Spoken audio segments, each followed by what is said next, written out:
Bonjour. C'est là qu'on voit que c'est bien sérieux. Au premier tour des plaidoiries, mon sujet c'était pour ou contre la 3D. Niveau intellectuel, là. Au deuxième tour, pour ou contre la guerre. Niveau intellectuel, là. Je pense qu'on peut pronostiquer qu'au quart de finale des plaidoiries, on aura un sujet hybride pour ou contre la guerre en 3D.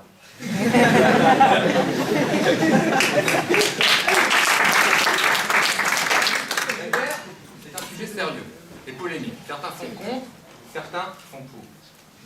Pour moi donc, la guerre, ce sera une plaidoirie sérieuse. Si.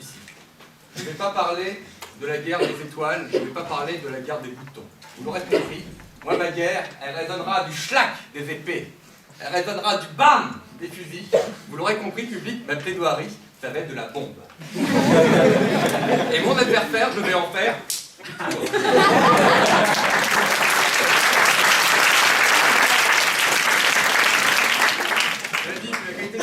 Je suis obligé de faire référence à Star Wars, bien que cela risque de me faire gagner dès mon introduction. George Lucas, par la guerre, est devenu grand. Si George Lucas, au lieu de faire la guerre des étoiles, il avait la paix des étoiles. Vous pensez que ça aurait fait de lui le plus grand scénariste? C'est par la guerre qu'il est devenu grand. Si jamais c'était la paix des étoiles, on aurait vu Obi-Wan Kenobi qui aurait découpé de la dinde pour 5 minutes. De la même manière, l'étoile noire aurait été une boîte de jour de ces trois perros, qui aurait fait la danse du robot pour mettre de l'ambiance. Quand vous m'avez vu danser, vous comprenez pourquoi je préfère être leader que Gogo Dancer. Je peux aussi mobiliser Star Wars en intro pour finir, en n'essayant pas d'être contre cette proposition, en montrant pas pourquoi cette proposition est fausse, mais en montrant pourquoi son contraire est vrai. C'est quoi le contraire de personne dans la guerre ne devient grand? Personne. Alors c'est typé, il y a des notes de participation là. Quelqu'un, par la guerre, par la paix, bien, putain, trois dames au cul, ne peut bien, petit reste, bien, grand, minuscule. Mannequin est un personnage de Star Wars qui illustre très bien cette théorie. Quelqu'un aussi que la maître ici présente dans le jury, que je salue au passage, n'aime pas du tout, car il s'agit d'un maître qui s'est auto-attribué le titre de maître alors qu'il n'a jamais fait aucune école d'avocat. Maître Yoda, cette taille-là, et encore c'est particulier sur le bureau.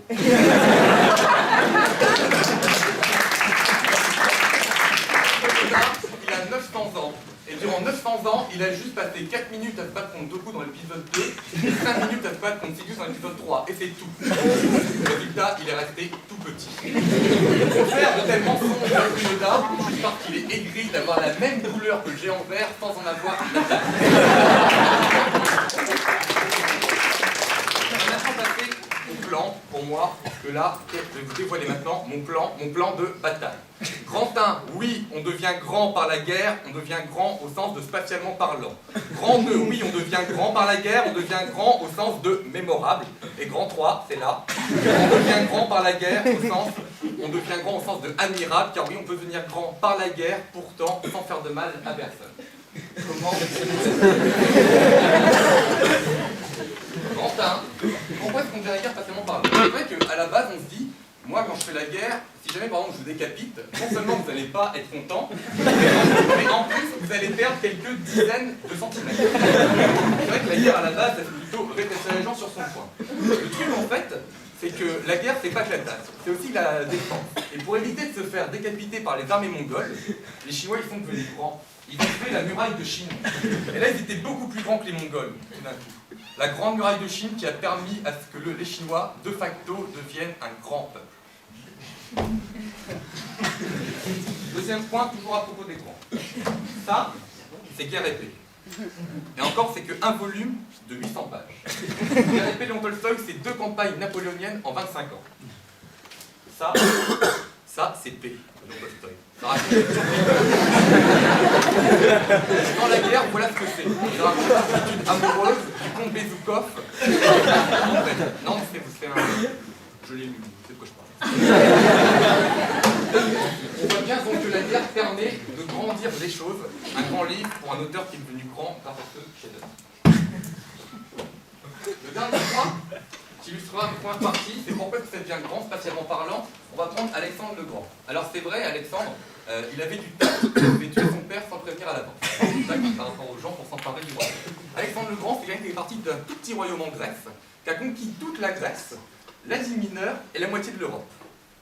Bref, il a permis spatialement parlant de permettre que la Grèce, qui était un tout petit l'arrivée de l'Europe, un petit pays, une grande Europe. Et je peux vous dire qu'à l'époque, personne n'allait leur parler de déficit ou de finance. Je vais donc prouver que déjà, la guerre permet de devenir grand au sens spatial, mais vraiment des plus grandes dimensions volumineuses. Maintenant, je vais aborder ma deuxième partie. En quoi faire la guerre, en fait, ça permet de devenir grand au sens remarquable, au sens mémorable. On est en 60 avant Jésus-Christ. Toute la Gaule s'apprête à troquer son burger de sanglier contre une pizza napolitaine. Toutes, non. Car il y a parmi tous ces Gaulois un Gaulois qui s'appelle Vercingétorix et qui n'a pas envie de s'appeler Vercingétorix. Vercingétorix, il sait que ça va être dur de gagner contre les Romains, il va quand même se rebeller. Il dit: je ne mourrai pas sans avoir donné quelques coups de boule à ces Materazzi déjà des millions après.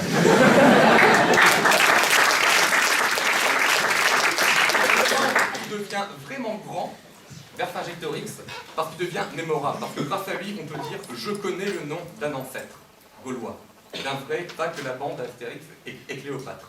Vous voyez ainsi qu'il est devenu grand par la guerre en se rebellant. S'il y avait eu la paix, s'il s'était dit ok, Vercingétorix, pourquoi pas, ça change, facile à prononcer pour ceux qui sont comme moi.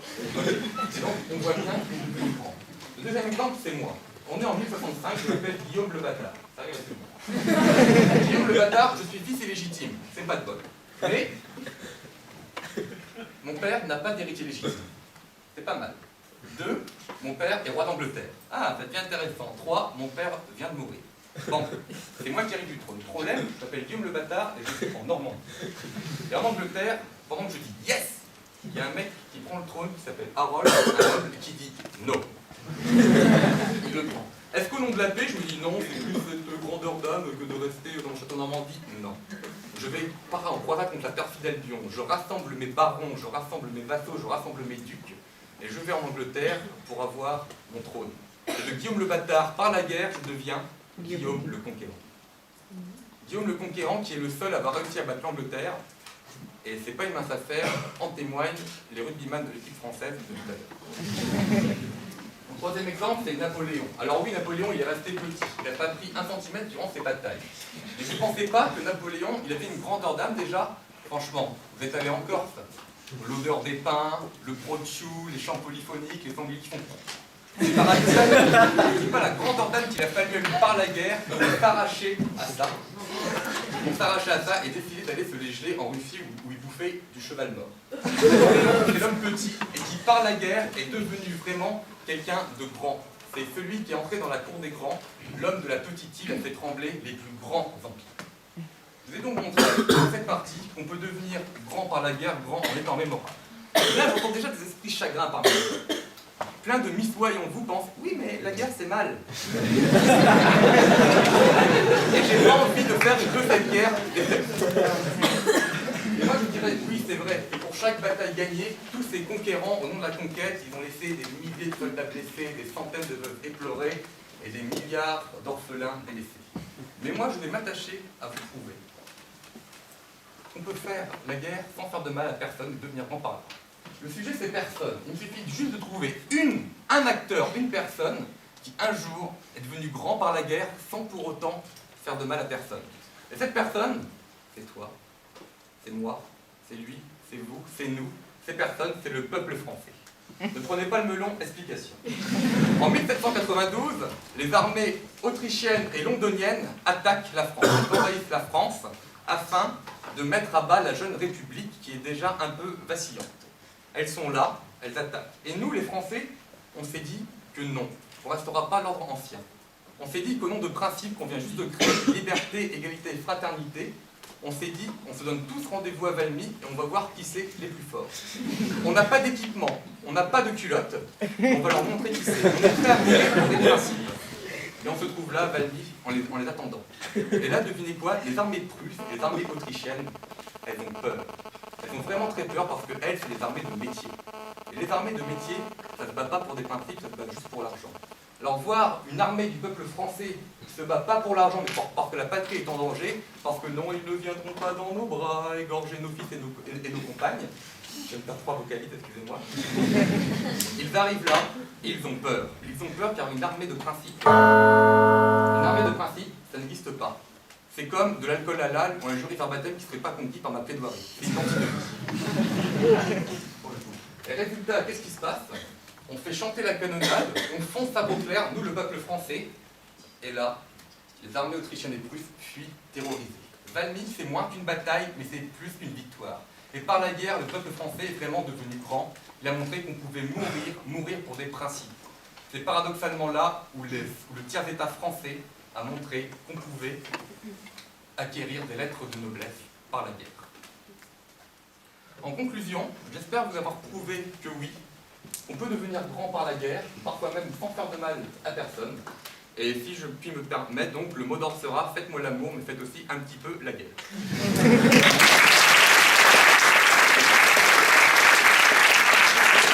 Mon dernier mot ne sera pas pour le public, que pourtant j'adore, surtout les demoiselles ici, et pour le jury, que pourtant j'estime, mais pour mon contradicteur, Alexandre.